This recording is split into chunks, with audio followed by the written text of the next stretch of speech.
They shot her in the street, two officers fueled by prejudice, unaware that the black woman bleeding on the pavement was a decorated Army officer. Within a minute, the U.S. Army was on the line, and the truth of her heroism turned their world upside down.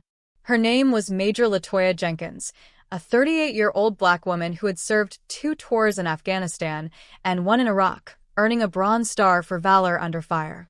On a humid evening in July 2024, she was driving home to her apartment in Atlanta, Georgia, after a long day at Fort Gillem, where she worked as a logistics officer. Latoya was off-duty, dressed in civilian clothes, a simple t-shirt and jeans, her military ID tucked in her wallet alongside her driver's license. She was a woman who carried herself with quiet authority, her years of service etched into her steady gaze and purposeful stride, though none of that was visible to the 2 police officers who pulled her over on a quiet residential street. The stop began routinely enough.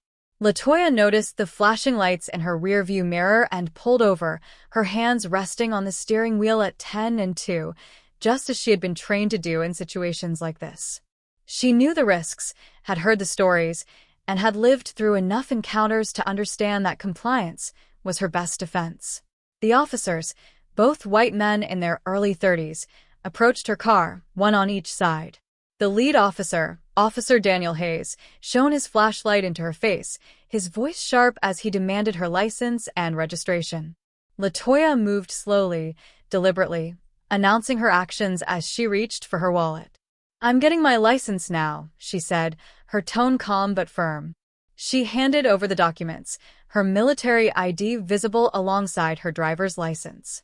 Hayes glanced at them briefly before tossing them onto the passenger seat, his expression unreadable. "Step out of the vehicle," he ordered, his hand resting on his holster. His partner, Officer Michael Reed, stood by the passenger side, his posture tense, his eyes fixed on Latoya. Latoya's heart rate quickened, but she kept her voice steady. "Can you tell me why I was pulled over?" she asked, her hands still visible. Hayes's eyes narrowed. "I said get out of the car," he repeated, his tone harsher now. "Don't make this difficult." Latoya complied, stepping out slowly, her hands raised to show she was no threat. She stood on the sidewalk, her back to her car, as Hayes began questioning her about where she was going, where she lived, and whether she had any weapons. She answered each question clearly, her military training keeping her composed despite the growing tension. She mentioned she was an Army officer, hoping it might de-escalate the situation, but Hayes's demeanor didn't change. If anything, his expression hardened, as if her words were a challenge to his authority. The situation escalated quickly. Reed, who had been silent until now, claimed he saw something suspicious in the car, a furtive movement. He later called it. Without warning, Hayes grabbed Latoya's arm, twisting it behind her back. She didn't resist, but she spoke firmly. "You're hurting me." "I'm not resisting. I'm a major in the U.S. Army." Her words seemed to inflame Hayes further. "Don't talk back," he snapped, pushing her against the car. Reed moved closer, his hand on his weapon. Latoya's mind raced. She knew how quickly these encounters could spiral, especially for someone who looked like her. She repeated, "I'm not resisting," her voice steady, but laced with urgency. What happened next was a blur. Reed shouted something about a weapon, though Latoya had none. Hayes drew his gun, and before Latoya could process the moment, 2 shots rang out. The first hit her in the shoulder, the second in her thigh. She collapsed to the ground, pain searing through her body, her vision swimming as she fought to stay conscious. Blood pooled beneath her, staining the pavement, as the officers stood over her, their radios crackling with calls for backup. A neighbor, an older man named Clarence, had been watching from his porch. He saw the whole thing, the stop, the confrontation, the shots, and he was already on the phone with 911, his voice shaking as he reported what he'd seen. But he wasn't the only one who reacted. Latoya's phone, which had fallen from her pocket during the struggle, was still connected to a call she had been on with a colleague, Captain Sarah Nguyen, from Fort Gillem. Sarah had heard everything: the officer's commands, Latoya's calm responses, and the unmistakable sound of gunfire. Within 60 seconds of the shots, Sarah was on the line with her commanding officer at Fort Gillem, relaying what she had heard.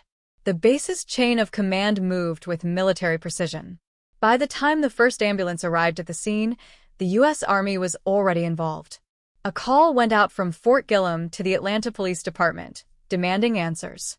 The base commander, Colonel James Whitaker, a no-nonsense officer with decades of experience, personally contacted the police chief, his voice cold and direct.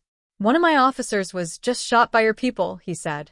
"I want to know why, and I want to know now." At the scene, paramedics worked quickly to stabilize LaToya. She was conscious, though barely, her training kicking in as she focused on controlling her breathing. The pain was excruciating, but she refused to let it overwhelm her. "I'm Major LaToya Jenkins," she whispered to the paramedic, her voice weak but resolute. "U.S. Army. Tell them that."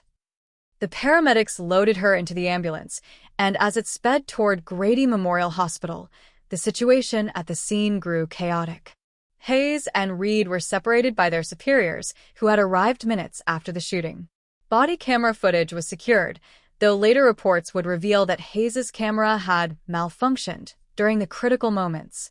Clarence, the neighbor, was giving a statement to a detective, his voice steady as he described what he saw. Two officers escalating a routine stop into violence, targeting a woman who had done nothing wrong. By the time LaToya reached the hospital, the Army's involvement was impossible to ignore. A liaison officer from Fort Gillem arrived at Grady, coordinating with the medical staff to ensure LaToya received the best care. The police department, under pressure from both the Army and the growing crowd of community members gathering outside the hospital, issued a preliminary statement claiming the officers had acted in self-defense. But the narrative was unraveling. Clarence's testimony, combined with Sarah's audio evidence, painted a different picture, one of aggression, bias, and an unjustified use of force. LaToya underwent emergency surgery to repair the damage to her shoulder and thigh. The bullets had missed major arteries, but the wounds were severe, requiring weeks of recovery. As she lay in the hospital bed, her phone buzzed with messages from her unit, her family, and even soldiers she hadn't spoken to in years. The Army community rallied around her, their support a lifeline in the midst of chaos. Colonel Whitaker visited her the next day, his face grim but his words unwavering. "We've got your back, Major," he said. "This isn't just about you. It's about every soldier who puts on the uniform." The shooting made national headlines within hours. The video from Clarence's security camera, which had captured part of the incident, went viral, shared across social media platforms with hashtags like #JusticeForLaToya and #BlackLivesMatter. Protests erupted in Atlanta, with hundreds gathering outside the police station, demanding accountability. The officers' names, Hayes and Reed, became synonymous with systemic racism, their actions dissected on news panels and talk shows. Activists pointed to LaToya's military service, her impeccable record, and her status as a decorated officer as evidence that no Black person, no matter their accomplishments, was safe from prejudice. The Army's involvement added a layer of complexity to the case. The Department of Defense issued a rare public statement, condemning the shooting and calling for a thorough investigation. Military officials worked behind the scenes, coordinating with federal agencies to ensure the case wasn't swept under the rug. LaToya's Bronze Star, earned for saving lives under fire in Afghanistan, became a focal point of the story. She had run through a hail of bullets to drag a wounded soldier to safety, her courage unquestionable. Yet in her own country, on a quiet street, she had been treated as a threat. As LaToya recovered, she faced a flood of emotions, anger, betrayal, but also determination. She had survived war zones, had led soldiers through chaos, and she wasn't about to let this break her. She gave a single interview from her hospital bed, her voice steady despite the pain. "I served my country," she said, looking directly into the camera. "I put my life on the line for this nation. And this is how I'm treated at home? We need to do better." Her words resonated, sparking conversations about race, policing, and the treatment of Black veterans. The officers were placed on administrative leave, but the pressure for criminal charges grew. The FBI opened an investigation, citing potential civil rights violations. Community leaders organized forums, bringing together veterans, activists, and law enforcement to discuss reform. LaToya's story became a catalyst, a rallying cry for change. Months later, LaToya returned to duty, her shoulders still stiff, but her resolve stronger than ever. She spoke at a military conference, sharing her experience not as a victim, but as a survivor. "I'm still here," she told the audience of soldiers and civilians. "And I'm still fighting for justice for my brothers and sisters in uniform and for a country that needs to live up to its ideals." The legal process moved slowly, but Hayes and Reed eventually faced charges of excessive force and misconduct. The trial was contentious, with body camera footage and witness testimonies painting a damning picture. LaToya testified, her voice unwavering as she recounted the night that changed her life. The jury's verdict, guilty on multiple counts, brought a measure of closure, though LaToya knew the fight was far from over. She continued her work in the Army, mentoring young soldiers and advocating for systemic change. Her story inspired others to speak out, to demand accountability, and to challenge the biases that had nearly cost her life. And through it all, LaToya remained a soldier, not just in uniform, but in spirit, carrying the weight of her experience with the same courage that had earned her that Bronze Star years ago.